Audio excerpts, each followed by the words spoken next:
Hello à tous, j'espère que vous allez bien. Je suis ravie de vous retrouver encore une fois pour continuer cette série sur les maisons. On arrive à la moitié de notre série sur les années de profection. Alors aujourd'hui, on se retrouve pour étudier ensemble l'année de profection 7. On va voir les âges ensemble juste après. Mais du coup, petit rappel rapide de début d'épisode sur ce qu'est les années de profection, sur ce que sont les années de profection. Alors, ce sont tout simplement une technique, une méthode de calcul particulière en astrologie, prédictive, mais pas que, hein, bien sûr, qui consiste en fait à déterminer qu'à chaque âge est associée une maison et qu'à chaque âge, surtout, une maison astrologique est activée. Donc, je ne rentre pas dans les détails vraiment techniques de la méthode de calcul, de la technique astrologique, etc. Mais sachez que si vraiment ça vous intéresse d'avoir vraiment un mémo ou voilà, plus d'infos, tout se passe en description. Voilà, je vous mets à chaque fois des bons paragraphes pour reprendre les éléments principaux. Alors, si vous êtes intéressé par l'année de profection 7, alors vous êtes peut-être du coup concerné par les âges suivants. Donc, 6 ans, 18, 30, 42, 54, 66, 78 ans. Donc peut-être que vous êtes actuellement dans cette période-là de votre vie où vous avez cet âge-là.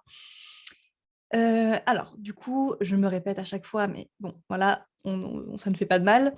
C'est bien d'anniversaire à anniversaire que l'année de profection en question est activée. Donc voilà, à partir du moment où vous avez vos 18 ans, alors ce sera la maison 7 qui sera activée. Donc c'est les années de profection. C'est la maison 7 qui sera activée jusqu'au jour de votre 19e anniversaire, où là, ce sera l'année de profection 8 qui sera activée. Voilà, donc c'est vraiment d'anniversaire à anniversaire.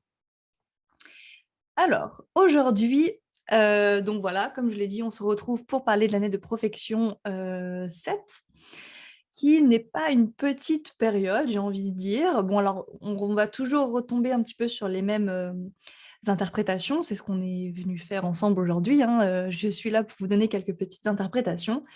Mais si bien sûr vous en voulez plus, vous voulez avoir plus de détails sur les maisons, etc., sur ce qu'elles concernent, sur voilà, plein de choses, n'hésitez pas à aller écouter ma série sur les maisons, qui est peut-être beaucoup plus voilà, volumineuse en termes d'infos.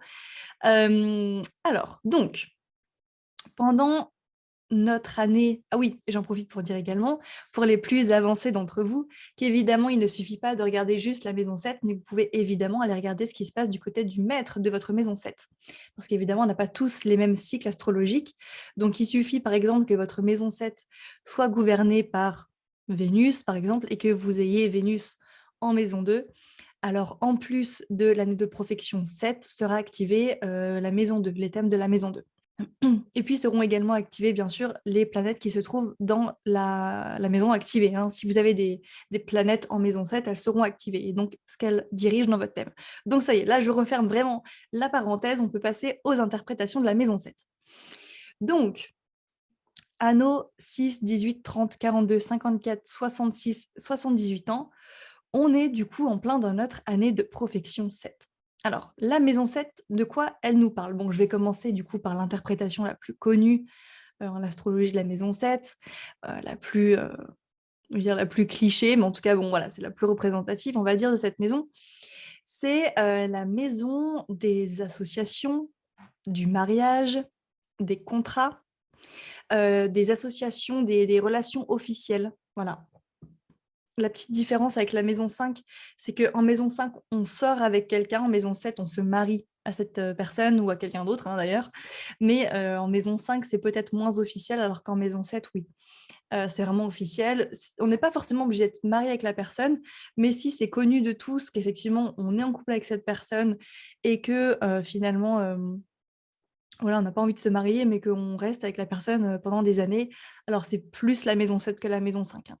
Voilà, quand il y a cette notion d'officialisation de la relation, voilà, c'est connu de tous, c'est officiel, on sait qu'on est ensemble et tout le monde le sait un peu autour. C'est plus la maison 7 que la maison 5, hein, voilà. Mais c'est vrai qu'avec la maison 7, si contrat il y a, c'est de la maison 7. Ça, c'est sûr. Voilà, tout simplement. Donc la maison 7, maison du mariage. Alors je ne sais pas du coup si certains d'entre vous se sont mariés à leurs 18 ans, mais pour avoir peut-être une indication quant à l'âge auquel vous allez vous marier, bah, Bon, évidemment, attention, hein, il y a plein d'autres choses qui rentrent en compte, mais si vous êtes déjà marié, n'hésitez pas à regarder un petit peu si ça fonctionne pour vous. Ben voilà, vous pouvez regarder le maître de votre maison 7 où il se trouve. Si par exemple, il se trouve en maison 4, bah, peut-être que vous êtes marié à 27 ans, voilà, tout simplement.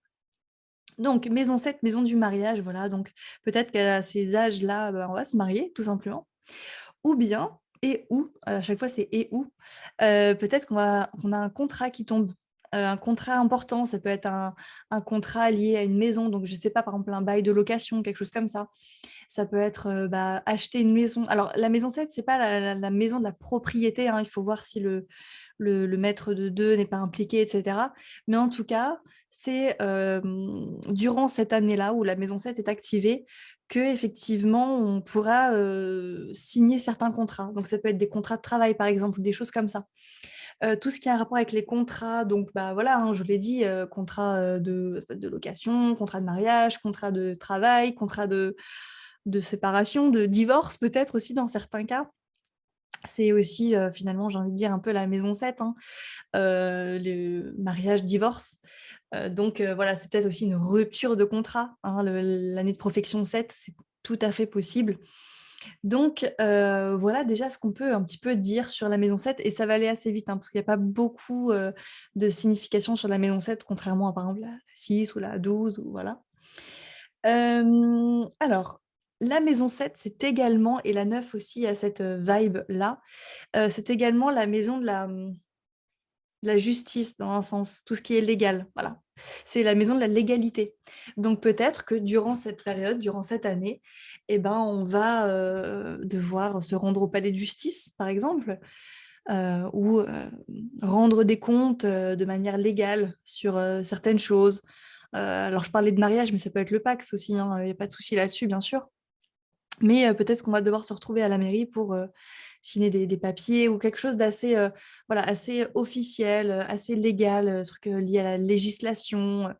Dans certains cas, ça peut être, bah, je sais pas, vous avez commis un délit, par exemple, et vous vous retrouvez au palais de justice, bah, c'est la maison 7, voilà, maison 7, maison 9 pour la justice, maison 9. Mais la 7, c'est vraiment tout ce qui est plus légalité, c'est la balance, hein, voilà, c'est la maison 9, j'ai envie de dire, et la maison 7 à eux 2 représentent le palais de justice. Donc voilà, il y a quand même cette notion de législation, de choses comme ça. Fun fact, c'est à nos 18 ans qu'on commence à voter. Vous voyez? Donc c'est vraiment une belle insertion dans, tout ce qui est, bah, voilà, le droit. Ça, c'est la maison 7, tout ce qui est, voilà, quelque chose de très, bah, encore une fois, un peu palais de justice comme ça, très, institutionnalisé, d'un point de vue légal, des choses comme ça. Donc effectivement, voilà, c'est à nos 18 ans qu'on commence à voter. Donc c'est quand même assez intéressant. Qu'est-ce que je pourrais vous dire encore sur, l'année de profection 7? Alors, vous le savez, l'ascendant, enfin j'espère que vous le savez, je ne sais pas si vous le savez, mais l'ascendant, c'est notre partie consciente de nous-mêmes et la maison 7, c'est plutôt nos parts d'ombre. Voilà, on dit souvent qu'il y a une espèce de jeu de ping-pong qui se fait entre la maison 1 et la maison 7 quant à nos parts lumineuses, nos parts d'ombre, et cetera. Donc les parts d'ombre, du coup, qu'on doit mettre en lumière, voilà, par exemple. Donc, si vous êtes en plein dans votre année de profection 7 ou que, d'une manière ou d'une autre, la maison 7 est activée, hem, il se peut que vous soyez, on va dire, vous soyez invité ou que ça se fasse, naturellement, hein, d'ailleurs, à justement prendre conscience de certaines parts d'ombre, de certains schémas, particuliers, liés à des défauts ou à des choses que vous n'avez pas conscientisées et cetera. Ça, c'est une, signification de la maison 7 qu'on oublie un peu trop, je trouve et qui pourtant est super parlante. C'est qu'on risque de tomber, on risque d'avoir des personnes dans notre vie qui vont rentrer dans notre vie pour nous faire prendre conscience de nos propres parts d'ombre. Admettons, durant notre année de profection 7, on va, je sais pas, avoir, je sais pas moi, une collègue par exemple, qui nous insupporte, qui nous sort par les trous de nez, vraiment, qu'on ne peut pas se voir. Je dis une collègue, mais ça peut être n'importe qui, hein. Hem et en fait, on se rend compte après, tant de temps ou voilà, qu'en fait la personne qu'on a en face de nous, c'est ni plus ni moins qu'une partie de nous-mêmes qui nous est renvoyée un petit peu par l'univers, quoi. quelqu'un qui rentre dans notre vie, pour nous faire prendre conscience de qui on est, hein, littéralement, de nos parts d'ombre et cetera. Il y a quelque chose de très miroir comme ça qui peut se jouer durant cette année de profection. N'hésitez pas à observer un peu qui ont été les personnes qui vous ont le plus, saoulé durant cette année de profection 7 que vous ne pouviez pas, voir, vraiment viscéralement. Essayer de faire un petit peu un retour comme ça, peut-être que si je ne pouvais pas me voir cette personne, bah, c'est que peut-être, il y avait des choses, en elle qui se reflétaient avec une part, d'ombre, en moi, tout simplement. Bah, écoutez, je crois qu'on en a fini pour la maison 7. C'était assez court. Alors non, je vais terminer quand même sur une petite chose, voilà, assez légère. J'en ai parlé rapidement, les associations. Les associations, c'est pas forcément que le mariage, on n'est pas obligé que de se marier ou que de signer des papiers en maison 7, enfin durant notre, année de profection de maison 7. Mais ça peut juste être de décider de s'associer avec quelqu'un. Alors ça peut être pour le travail, ça peut être, pour, autre chose. Mais c'est vrai qu'on peut, un espèce de duo peut naître, durant cette année où on rencontre quelqu'un avec qui on va avoir une espèce de duo comme ça pendant des années. Un duo de travail, un vrai duo amical par exemple, c'est tout à fait, pertinent, j'ai envie de dire. Il y a vraiment cette notion de duo par contre, hein. C'est pas juste les amis, c'est vraiment association, duo, ou je sais pas moi, je pense toujours à McFly et Carlito. Eux, c'est de la maison 7 pure et dure, voilà. C'est pas de la maison 11 pour moi. Vraiment, le duo McFly et Carlito, c'est de la 7. Rox et Rookie, c'est de la 7. Tic et Tac, c'est de la 7. Genre tous les duos, c'est de la maison 7. Voilà. C'est un peu cette idée-là. Je sais pas pourquoi je prends ces exemples-là, mais quand il y a un duo qui vous vient en tête, bah, c'est bien souvent plus de la maison 7 que de la maison 11 ou que de la maison 5 ou voilà.